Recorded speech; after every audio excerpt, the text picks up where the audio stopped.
Pronto, estamos gravando. Se alguém se opuser a ser gravado, por gentileza se manifeste. Mas eu informo a todos que a nossa reunião está sendo gravada. Bom, então nós vimos lá que na Inglaterra, né, entre diversos acontecimentos, num determinado momento em que a maioria da população inglesa foi atingida, digamos assim, pela doutrina da teologia reformada, em virtude do impacto que o movimento puritano desenvolveu na Inglaterra, e o parlamento convocou, então, 120 teólogos. Seja bem-vindo, Gutierre. O parlamento inglês convocou 120 teólogos e pastores, né, pessoas cuja fé era reconhecida na Inglaterra, para produzirem uma confissão de fé. Ora, se a Igreja Católica Apostólica Romana está ensinando diversas heresias e nós temos compreendido o conteúdo da Escritura Sagrada de maneira equivocada, então que as autoridades espirituais da igreja se levantem e produzam um documento que faça um resumo das doutrinas cristãs fundamentais. E aí essa Assembleia de Westminster, como ela ficou conhecida, se reuniu aí por volta de 10 anos, em que esses 120 teólogos e pastores ficaram ali debatendo e meditando sobre a Escritura para que eles pudessem fazer um resumo das doutrinas cristãs fundamentais. Assim foi produzida a Confissão de Fé de Westminster, que já existe, né, há séculos, há quase 400 anos, e por essa razão, inclusive, ela goza de muita credibilidade, né, porque há séculos ela existe e ela sobreviveu na igreja durante todo esse tempo. Algumas igrejas, inclusive, adotam a Confissão de Fé de Westminster como um padrão de fé. Por exemplo, as igrejas presbiterianas adotam ela, né? Então, é isso. Nos nossos estudos bíblicos, nós vamos destrinchar a Confissão de Fé de Westminster, os seus artigos e as suas declarações, começando hoje, tá joia? Então, vou espelhar aqui a minha tela para vocês e hoje nós vamos começar esse estudo.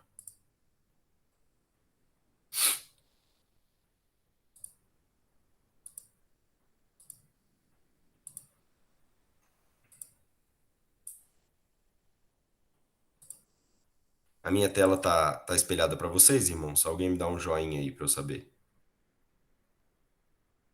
Sim, né? Obrigado, Suzane. Bom, então a partir de agora eu vou abrir a minha tela e aí eu não vou mais ver vocês. Se alguém quiser fazer alguma intervenção, alguma observação, tirar alguma dúvida, algum comentário, tiver algum problema, eu peço que abra o áudio para falar comigo, senão eu não vou ver vocês.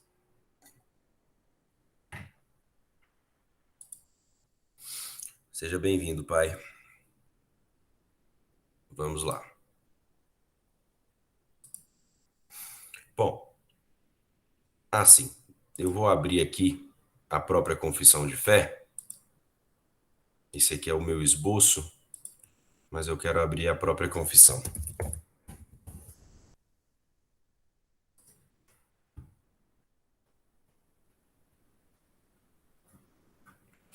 Então, irmãos, essa daqui é a confissão de fé de Westminster, tá bom? Aqui nós temos o sumário dela, com os capítulos das doutrinas que ela trata, né? Escritura Sagrada, de Deus e da Santíssima Trindade, etc e tal. E aí nós temos aqui os capítulos, com o título, por exemplo, o primeiro capítulo, que é o que nós vamos estudar hoje, é da Escritura Sagrada. E aí nós temos as seções. Seção 1, que é um parágrafo, que vai falar diversas coisas. Seção 2, etc e tal. 3, 4, esse primeiro capítulo vai até a seção 10. Aí nós iniciamos o capítulo 2, de Deus e da Santíssima Trindade. Bom, uma das coisas interessantes para nós observarmos é a fidelidade à Escritura Sagrada que a Confissão de Fé de Westminster expõe, né? Na época em que a Confissão de Fé foi produzida, em que esses teólogos se reuniram e produziram a confissão, eles mandaram o documento para o parlamento. E aí a primeira coisa que o parlamento fez foi o seguinte: olha, peraí, o documento vai voltar para vocês colocarem as referências bíblicas de onde vocês tiraram essa doutrina. Que nós somos protestantes, né? Sola Escritura, nós somente nos curvamos à Escritura Sagrada. Isso, inclusive, foi uma das causas pela qual nós rompemos com a Igreja Romana. E aí, então, aqueles pastores e teólogos passaram a esse trabalho de colocar a referência bíblica de onde eles teriam tirado as doutrinas. Então, por exemplo, aqui, né, no meu documento, ele está dentro de um software aqui que eu tenho. Vamos ler aqui a seção 1 para a gente iniciar o nosso estudo. Diz assim, capítulo 1 da Escritura Sagrada. Ainda que a luz da natureza e as obras da criação e da providência manifestam de tal modo a bondade, a sabedoria e o poder de Deus, que os homens ficam inexcusáveis, contudo, não são suficientes para dar aquele conhecimento. Ixi, peraí, irmãos, alguém está tentando entrar, eu vou ter que interromper aqui. Seja bem-vinda, Grazi. Vamos voltar aqui ao nosso texto. Da Escritura Sagrada. Ainda que a luz da natureza e as obras da criação e da providência manifestam de tal modo a bondade, a sabedoria e o poder de Deus, que os homens ficam inexcusáveis, contudo não são suficientes para dar aquele conhecimento de Deus e de sua vontade necessário à salvação. Por isso foi o Senhor servido, em diversos tempos e diferentes modos, revelar-se e declarar à sua igreja aquela sua vontade. E depois, para melhor preservação e propagação da verdade, para o mais seguro estabelecimento e conforto da igreja, contra a corrupção da carne e malícia de Satanás e do mundo, foi igualmente servido fazê-la escrever toda. Isso torna indispensável a Escritura Sagrada, tendo cessado aqueles antigos modos de revelar Deus a sua vontade ao seu povo. Tá certo? Bom, vamos então entender melhor o que isso significa. Vamos ler aqui a primeira frase e falar um pouco sobre ela. Ainda que a luz da natureza e as obras da criação e da providência manifestam de tal modo a bondade, a sabedoria e o poder de Deus que os homens ficam inexcusáveis. Aqui nesse ponto, a confissão está nos ensinando sobre uma coisa chamada revelação geral, que diz respeito à consciência, à criação e à providência. Isso significa que o ser humano, ainda que ele não tenha contato com a Escritura Sagrada, existe uma revelação geral da existência e da pessoa de Deus presentes na consciência humana e na criação do mundo e pela maneira como Deus governa o mundo, que nós chamamos de providência, tá certo? Você sabe, né? Está escrito em Gênesis que o ser humano foi criado à imagem e semelhança de Deus.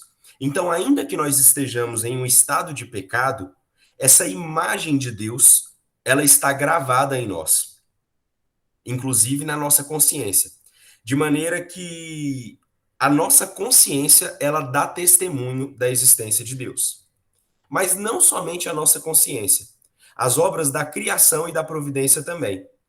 A criação ao nosso redor, né, os céus, os mares, os reinos animal, vegetal, mineral, as leis físicas, biológicas, químicas e matemática, antropologia, a moralidade, etc.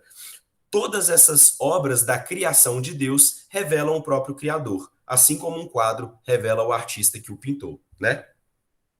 Isso é interessante, irmãos, porque todas as pessoas, e principalmente os cristãos, deveriam ser muito diligentes para terem mais conhecimento da natureza ao nosso redor. Ora, se a criação revela o Criador, nós deveríamos gastar tempo, energia, a nossa vida para conhecermos a obra da criação. Afinal de contas, lá em Gênesis, inclusive, nós temos aquele mandato cultural de Deus, né? Deus ordenou ao homem que nós dominássemos sobre toda a criação. Então é nosso dever dominar sobre a criação com sabedoria, amor e santidade. Então, é sim papel do cristão, claro, dentro das suas condições e capacidades, tendo em vista o chamado que cada um recebe de Deus, mas conhecermos com diligência e excelência a criação de Deus, porque ela revela o nosso Criador. Quanto mais nós conhecemos a criação, mais nós conhecemos a Deus. Um exemplo que nós podemos dar sobre isso é aquele sentimento que nós temos, né, quando nós nos deparamos com. Um segundinho, irmãos, por favor.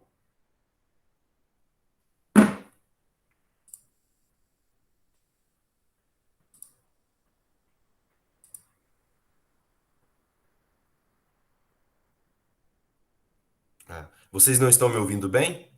O meu áudio tá baixo para vocês? Porque a Grazi aqui disse que o áudio tá baixo. Preciso que vocês se manifestem para eu saber. Irmão, para mim tá ótimo. Uhum. Tranquilo. Grazi, dá uma olhada então no seu volume aí, de repente algum probleminha com o seu dispositivo. Tá joia? E sim, Suzane, eu vou disponibilizar sim. Inclusive, eu vou disponibilizar agora lá no grupo do WhatsApp. É o melhor, eu vou disponibilizar depois da aula, senão eu vou gastar muito tempo aqui. Eu esqueci de disponibilizar antes. Aqui nós Bom, estamos ouvindo direitinho. ótimo. Bom, então quem aqui, né, meus irmãos, nunca foi assim a um lugar onde tem uma natureza exuberante? Aqui em Brasília, né, que nós temos um céu maravilhoso e nós somos invadidos por um sentimento sublime, assim, algo de transcendental, né? Algo que, enfim, é um sentimento que realmente parece apelar para algo sobrenatural, né? Isso é um testemunho de que a criação aponta para o nosso Criador, né? As flores que a gente acha tão bonitas, assim, as praias. Eu assisti um documentário que eu estou recomendando para todo mundo, depois vocês assistam, né? O Professor Polvo, que é um cara que passa muito tempo mergulhando e se encontrando com um mesmo polvo. E ele se relaciona com esse polvo e as lições que ele aprende, as reflexões que esse relacionamento trazem para esse homem, é uma coisa assim impressionante, é realmente incrível. E a gente vê como que a natureza ela é vasta, ela é rica, ela é excelente, ela é bela, ela é complexa e ela dá assim testemunho do Criador, né? Olha o que diz o Salmo 19, versículo 1 a 4. Os céus proclamam a glória de Deus e o firmamento anuncia as obras das suas mãos. Um dia discursa a outro dia, e uma noite revela conhecimento a outra noite. Não há linguagem, nem há palavras, e deles não se ouve nenhum som. No entanto, por toda a terra se faz ouvir a sua voz, e as suas palavras até os confins do mundo. Então veja que o salmista, ele nos ensina que a criação, não com palavras, mas pela sua própria constituição, pela maneira em que foi feita, ela proclama a glória de Deus. Ela anuncia as obras da mão de Deus, sem linguagem, sem palavras, sem nenhum som. Mas a sua voz é ouvida por toda a terra. De alguma maneira, o fato de termos sido criados por um único Criador e fazermos parte desta criação, apesar de ocuparmos uma posição especial, isso estabelece entre nós e a criação essa essa linguagem que dá testemunho do nosso Criador. Romanos capítulo 1, versículo 18 a 20. A ira de Deus se revela do céu contra toda impiedade e perversão dos homens que detêm a verdade pela injustiça, porquanto o que de Deus se pode conhecer é manifesto entre eles, porque Deus lhes manifestou. Porque os atributos invisíveis de Deus, assim o seu eterno poder, como também a sua própria divindade, claramente se reconhecem desde o princípio do mundo, sendo percebido por meio das coisas que foram criadas. Tais homens são, por isso, indesculpáveis. Então, muitas vezes, né, a gente pensa, poxa, e aquelas pessoas que eventualmente possam ter morrido sem ouvir falar do evangelho, etc e tal, né? As pessoas são mestres em criarem essas dúvidas, esses tipos de questionamentos. Mas o fato é que o apóstolo Paulo nos ensina que a própria criação ela já nos dá testemunho dos atributos de Deus que são invisíveis, a tal ponto que aqueles que suprimem essa realidade, essa verdade nas suas consciências são indesculpáveis, porque a própria criação dá testemunho da existência e da pessoa de Deus, tá certo? Olha o que diz Romanos capítulo 2, versículo 14 a 16. Quando, pois, os gentios que não têm lei procedem por natureza de conformidade com a lei, não tendo lei, servem eles de lei para si mesmos. Estes mostram a norma da lei gravada no seu coração, testemunhando-lhes também a consciência e os seus pensamentos, mutuamente acusando-se ou defendendo-se, no dia em que Deus, por meio de Cristo Jesus, julgar os segredos dos homens de conformidade com o meu evangelho. Então o apóstolo Paulo aqui ele diz, olha, até os gentios que não têm a lei de Moisés, o testemunho dos profetas, eles demonstram que conhecem a lei, que a norma da lei está gravada no seu coração através dos seus comportamentos, os quais são acusados ou defendidos pela sua própria consciência, porque eles também foram feitos pelo mesmo Criador daqueles que conhecem a lei e conhecem o Evangelho, tá certo? Então, irmãos, aqui um ensinamento para a gente é o seguinte: não faz sentido ficar tentando convencer as pessoas da existência de Deus, porque todos já sabem disso. Quando alguém diz que não crê em Deus ou que Deus não existe, na verdade, a pessoa está suprimindo essa verdade por meio da impiedade da sua consciência. Então, o fato de não crer em Deus, de certa forma, é um ato moral, porque a própria consciência é um ato sujeito a julgamento moral, né? Seria um ato imoral, porque a própria consciência e a criação dão testemunho da existência de Deus. Então, se alguém não crê nisso, de alguma maneira existe um elemento de impiedade no meio do processo em que essa pessoa raciocina, que faz ela suprimir essa verdade, tá certo? Esses versículos bíblicos que eu li com vocês, todos estão na confissão de fé, tá joia? A confissão de fé, quando ela coloca lá o parágrafo, embaixo na nota de rodapé, eu vou compartilhar ela com vocês ao final da aula, ela relaciona os versículos bíblicos de onde foram extraídas essas doutrinas, tá certo? Bom, o que diz o texto em seguida da doutrina? Bom, vamos resumir. Então, o que nós sabemos aqui é que nós temos uma revelação geral, tá certo? A consciência, a criação e a providência já dão testemunho da existência e de alguns atributos de Deus. Diz assim a outra parte do texto: contudo, não são suficientes para dar aquele conhecimento de Deus e de sua verdade necessário à salvação. Por isso foi o Senhor servido, em diversos tempos e de diferentes modos, revelar-se e declarar à sua igreja aquela sua vontade. E depois, para melhor preservação e propagação da verdade, para o mais seguro estabelecimento e conforto da igreja contra a corrupção da carne e malícia de Satanás e do mundo, foi igualmente servido fazê-la escrever toda. Isso torna indispensável a Escritura Sagrada, tendo cessado aqueles antigos modos de revelar Deus a sua vontade ao seu povo. Bom, apesar de nós termos essa revelação geral de Deus a partir da nossa consciência e das obras da criação e da providência, esse conhecimento de Deus, ele não é suficiente para a salvação. Apesar dele ser suficiente para a condenação dos homens, que se tornam indesculpáveis, ele não é suficiente para dar aquele conhecimento de Deus e de sua vontade necessário à salvação.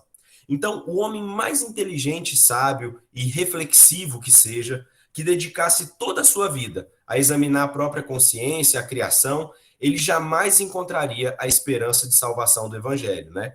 A gente tem, inclusive, relatos de homens que até enlouqueceram, né? Muitos desses filósofos, que são homens muito sábios, que dedicaram suas vidas a meditar, no final das contas, eles não encontraram a esperança do evangelho, muito pelo contrário, eles só encontraram terror e desgraça a tal ponto que eles enlouqueceram. Olha o que diz 1 Coríntios, capítulo 2, do verso 13 ao 14.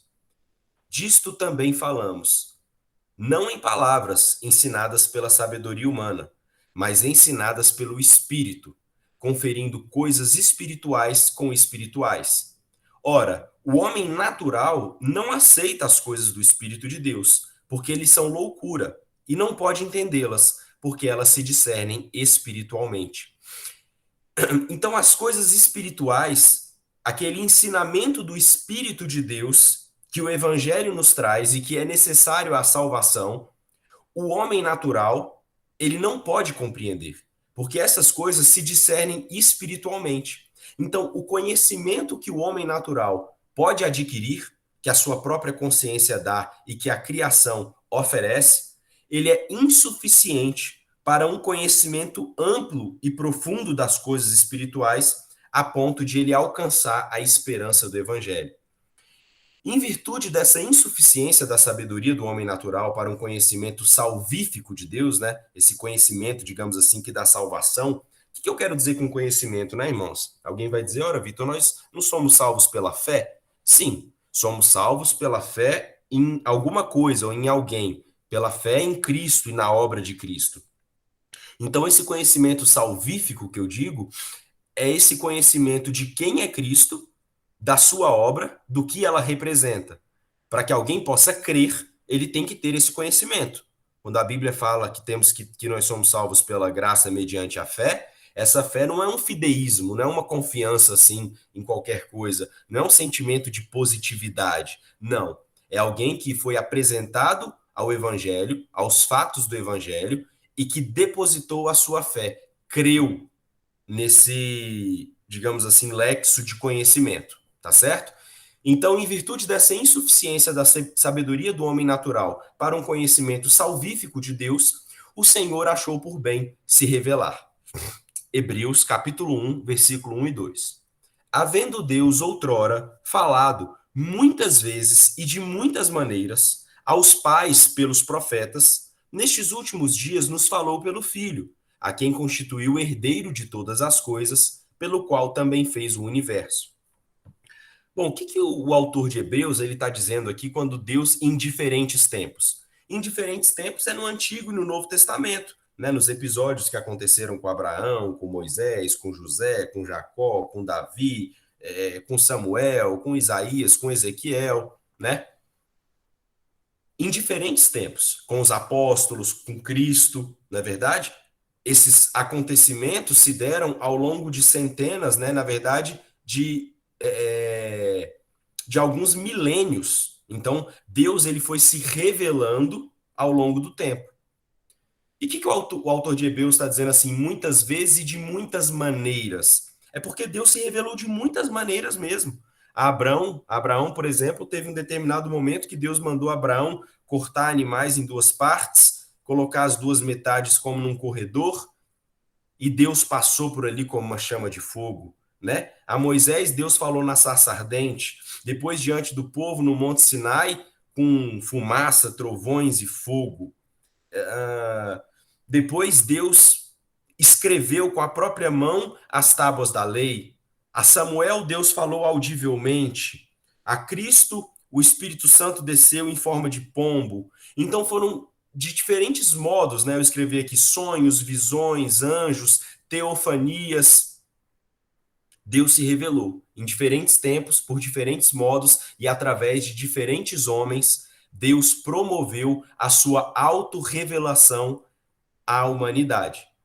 Então, meus irmãos, a Bíblia Sagrada, ela contém justamente esse conhecimento de Deus que diz respeito a coisas espirituais que são necessários a nós para que nós possamos conhecer a Deus. A Bíblia Sagrada é uma autorrevelação do próprio Deus necessária a nós. Então, por mais impressionante, abrangente e profundo que seja o conhecimento transmitido pela autorrevelação de Deus, o tema central da Escritura Sagrada é o próprio Deus. A Bíblia nos ensina,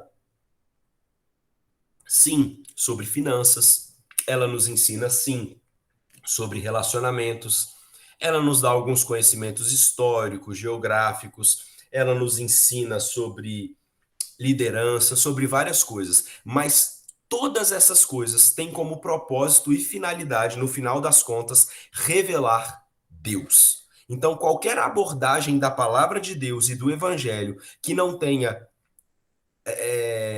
por finalidade, e quando eu digo finalidade, não é só chegar no finalzinho e falar um pouco sobre isso, não. Significa que a leitura, a interpretação e a construção do conhecimento, ela tem que ser pautada pelo tema central da Escritura, que é o próprio Deus.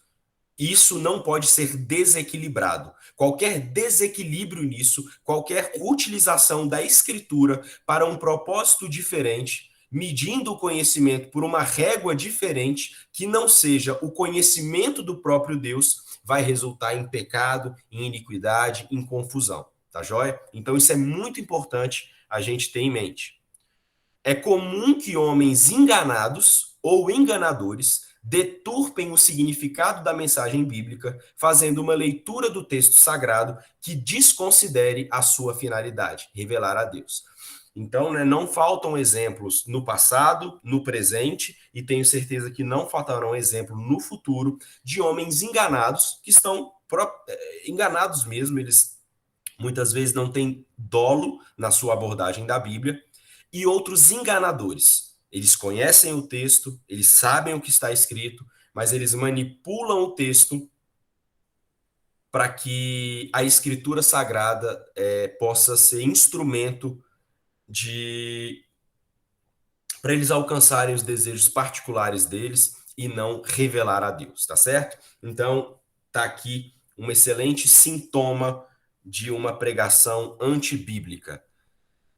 Uma pregação que não coloca Deus no centro, a vontade de Deus, o caráter de Deus, quem ele é.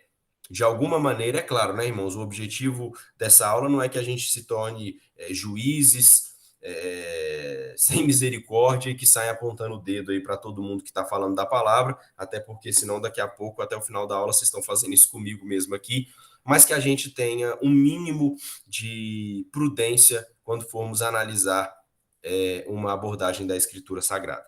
Bom, mas o fato é que a autorrevelação de Deus, tudo isso, essa maneira como Deus se revelou ao longo do tempo, de diversas formas, para diversos homens, o Senhor fez questão de que isso fosse registrado por escrito. Que essa sua autorrevelação ficasse registrada por escrito. E isso nos protege de 3 inimigos: a corrupção da carne, do mundo e de Satanás. Olha só aqui que Isaías diz lá no capítulo 8, versículo 19 e 20.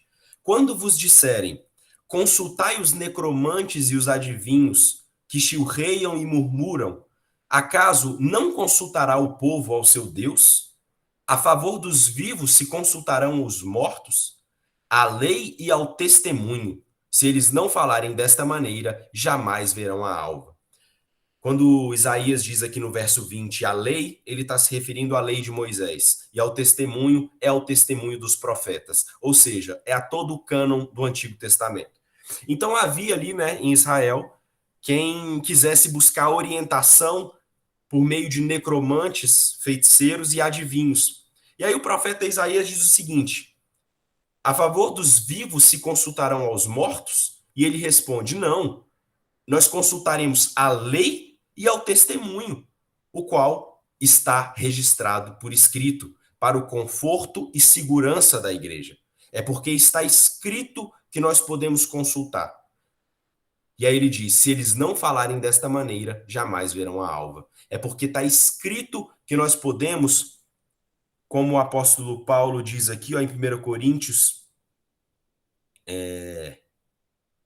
deixa eu achar aqui. Aqui, ó, 1 Coríntios capítulo 2, versículo 13, nessa parte aqui, ó. Conferindo coisas espirituais com espirituais. É porque a palavra está escrita, meus irmãos, que nós possamos conferir, tá certo? E Isaías ali, então, exorta o povo a buscar orientação em Deus, cuja vontade se encontra registrada por escrito na lei e no testemunho dos profetas. Olha o que o evangelista Mateus registra acerca de Cristo. Jesus, porém, respondeu: está escrito, não só de pão viverá o homem, mas de toda palavra que procede da boca de Deus. Então, o Senhor Jesus Cristo, além de recorrer à vontade de Deus para resistir à tentação de Satanás no deserto, ele recorre à palavra e dá credibilidade ao fato de que a palavra de Deus está registrada por escrito. Porque ele consulta a escritura e fala: está escrito, não só de pão viverá o homem. Lucas capítulo 1, do verso 1 ao 4. Visto que muitos houve que empreenderam uma narração coordenada dos fatos que entre nós se realizaram, conforme nos transmitiram os que desde o princípio foram deles testemunhas oculares e ministros da palavra, igualmente a mim me pareceu bem, depois de acurada investigação de tudo desde sua origem, dar-te por escrito, excelentíssimo Teófilo, uma exposição em ordem, para que tenhas plena certeza das verdades em que foste instruído. Então o evangelista Lucas, ele nos mostra aqui, né, que ele foi guiado pelo Espírito Santo a fazer uma investigação profunda e sistemática dos fatos atinentes à autorrevelação de Deus, para que a igreja pudesse ter certeza e segurança da verdade. Lucas viajou consultando testemunhas oculares das obras de Cristo, ministros da sua palavra, para que ele pudesse então organizar os fatos que aconteceram com fidelidade e colocassem eles em ordem e por escrito, para que nós, os cristãos, pudéssemos ter plena certeza das verdades em que nós somos instruídos. Romanos capítulo 15, versículo 4. Pois tudo quanto outrora foi escrito, para o nosso ensino foi escrito, a fim de que pela paciência e pela consolação das Escrituras tenhamos esperança. A Escritura Sagrada, ela é o consolo do Senhor para o crente. O crente que não conhece a Escritura, que não manipula a Escritura, que não lê a Escritura, ele não tem esperança. Ele vive com medo, ele vive desesperado. Ai, coronavírus, desespera. Ai, perdi meu emprego, desespera. Ai, fulano tá doente, desespera. Ele não tem conhecimento da vontade de Deus, a verdade é essa. Ele pode frequentar a igreja, ele pode ouvir falar disso, pode ouvir falar daquilo outro, mas a doutrina sagrada, a autorrevelação de Deus que está registrada por escrito, que é o que dá esperança e conforto para o cristão, se ele deixa de lado, ele está perdido. E isso é muito grave, meus irmãos, porque o Senhor decidiu se autorrevelar. E ele decidiu que essa autorrevelação fosse registrada por escrito. E o apóstolo Paulo diz que é pela paciência e pela consolação das Escrituras nós tenhamos esperança. Então, quem não lê a Escritura é um crente que está desprezando o maior presente que Deus já deu para a humanidade, que é a sua autorrevelação. Quem não medita na Escritura revela, meus irmãos, de certa maneira, até um desprezo por Deus. Porque como pode Deus se revelar, deixar isso por escrito, nos dar de presente para a segurança e esperança da igreja, e nós simplesmente desprezarmos isso, fazer pouco caso dessa autorrevelação e fingir que a Bíblia é um mero livro de cabeceira? Um momentinho, por gentileza.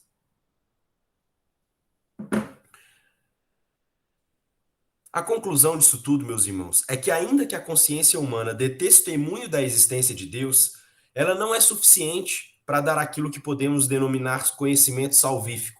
Portanto, Deus se revelou aos homens e garantiu que essa revelação fosse registrada por escrito. Nesse sentido, o povo de Deus deve servi-lo e adorá-lo nos termos propostos por Deus, ou seja, pela Escritura. Jamais poderemos exagerar a centralidade da Escritura no culto e na vida cotidiana. Se Deus se revelou por meio da Escritura, ela é a nossa única regra de fé e de prática. É por meio da Escritura que nós vivemos a vida, é por meio da Escritura que nós cultuamos a Deus em público e junto com os irmãos. É importante que a Escritura seja o centro do culto. Nós temos que adorar a Deus do jeito que Ele ordena e do jeito que Ele deseja, que o agrada, por meio da Escritura Sagrada. Nós temos que pregar o que Deus revelou, a sua vontade. Nós não podemos fugir da Escritura. Temos que pegar somente a Escritura e toda a Escritura. Nós também não podemos pular nenhuma parte da Escritura. Não podemos fugir de algum versículo que seja constrangedor, de difícil interpretação, que a gente não goste, de maneira nenhuma. Toda a Bíblia Sagrada é a autorrevelação de Deus e, portanto, ela deve ser lida, ensinada e meditada. Agora, uma coisa que eu gostaria de refletir aqui com vocês é o seguinte.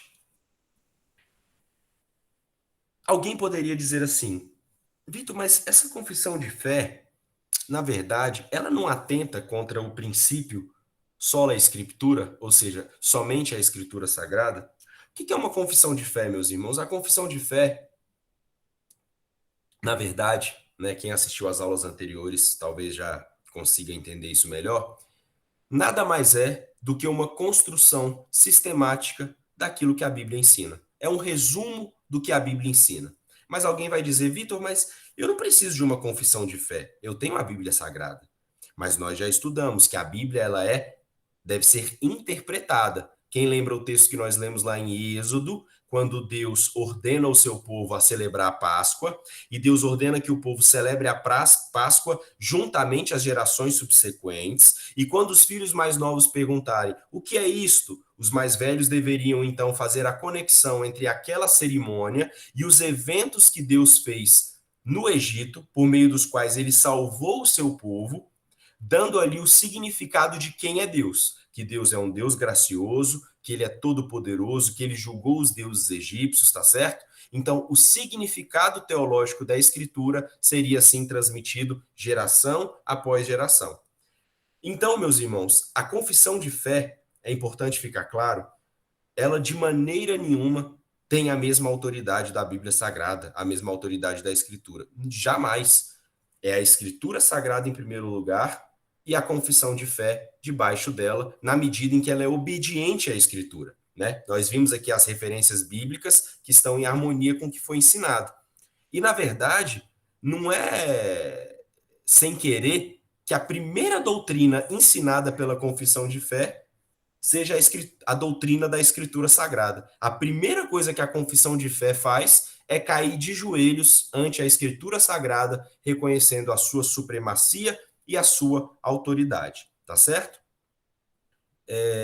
Bom, eu acho que eu posso parar por aqui. Alguém gostaria de fazer algum comentário, alguma contribuição, tirar alguma dúvida, alguma coisa que não tenha ficado claro? Aqui é uma reunião de estudo bíblico, irmãos. Nós estamos entre amigos, tá bom? Se alguém, porventura, não tenha concordado com alguma coisa que foi dita, não tem nenhum problema. Você pode dizer, olha, Vitor, isso aí para mim soa muito esquisito, etc e tal, e acho estranho. E a gente pode debater, eu acho que seria enriquecedor a participação das pessoas. Por favor, Gutierrez, com a palavra. Boa noite. Então, quando tu falou, irmão, logo no início, quando a gente olha para a natureza, para a criação divina e tudo, a gente tem que olhar e conceber que Deus existe, né? Aí eu sempre lembro, querendo ou não, de Darwin. Bem antigamente eu escutei a história dele. Desculpa, o áudio piorou um pouco. O Darwin que criou a teoria da evolução humana. Certo. Uhum. Porque antigamente eu pesquisei sobre isso e hoje eu dei mais uma olhada de novo. Porque Charles Darwin, tipo assim, ele que modificou todo o pensamento, ele que fala que os homens não veem de Deus, veem do macaco, toda aquela teoria da evolução das espécies que todo mundo conhece.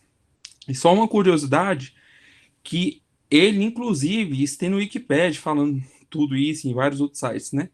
Que, vamos supor, ele falou, tem uma formiga ou outro animal, e esse animal, ele descreve, tipo assim, ele expõe que Deus existe, verdadeiramente que Deus existe.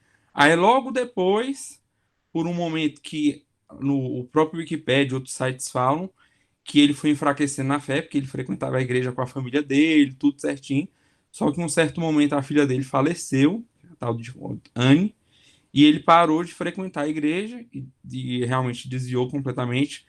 A fé dele diminuiu e foi quando ele começou a criar essas teorias para justamente falar que Deus não existia e que o homem vinha da origem dos macacos, etc, etc. Eu achei, na hora eu lembrei disso, falei, caramba, velho, Darwin, tipo assim, ele ficou às vezes tão magoado, tão chateado com aquilo que aconteceu, que ele quis, tipo assim, negar a existência de Deus de qualquer modo, né? Sim, obrigado pela contribuição, Gutierrez. Existe um livro de um físico brasileiro da NASA chamado... Como é que é o nome do livro?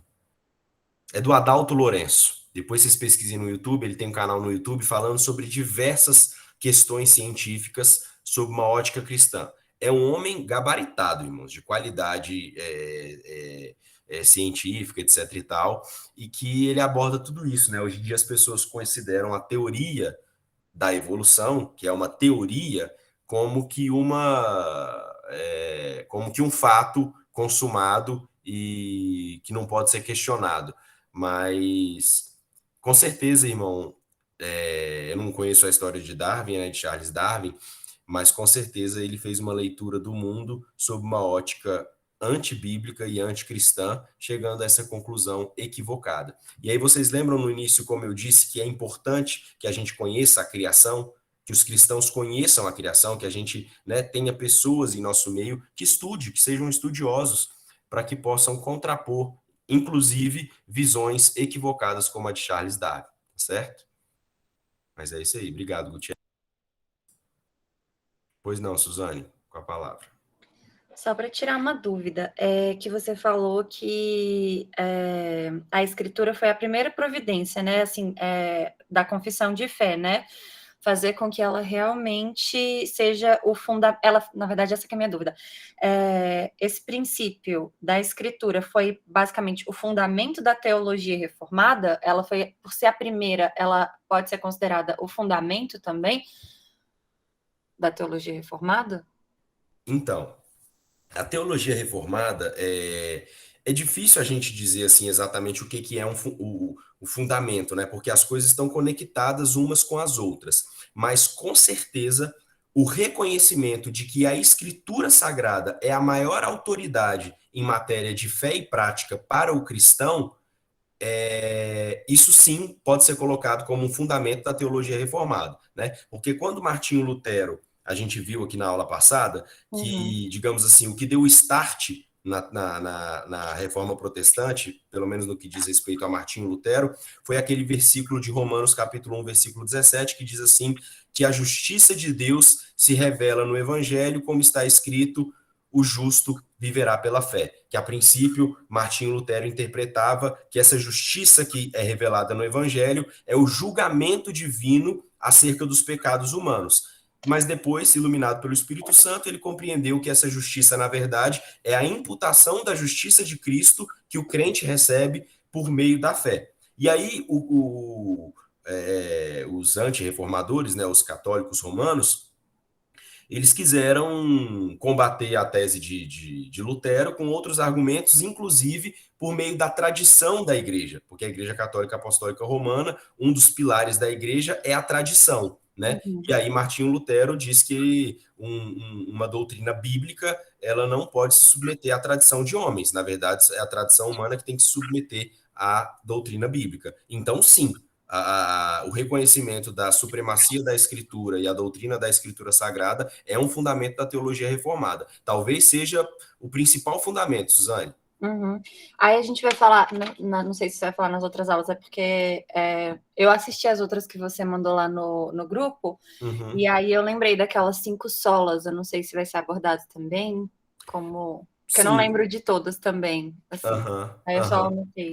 Sim, elas serão abordadas ao longo, diluídas, assim, ao longo das nossas aulas. Não teremos, assim, uma aula de sola scriptura, sola gratia, solus Christus. Não nesses termos. Mas, com certeza vai ser abordada, porque a Confissão de Fé de Westminster, ela é um compilado das principais doutrinas bíblicas. E os 5 solas, sem a menor sombra de dúvidas, estão entre as principais doutrinas bíblicas, né? Então, nós vamos estudar, sim, sobre Cristo, sobre a Escritura, já estudamos hoje, vamos continuar, porque nós ainda não acabamos a doutrina da Escritura, vamos estudar sobre Cristo, sobre a graça, sobre a fé, e eu esqueci qual que é o outro sola, mas, enfim, estudaremos todos.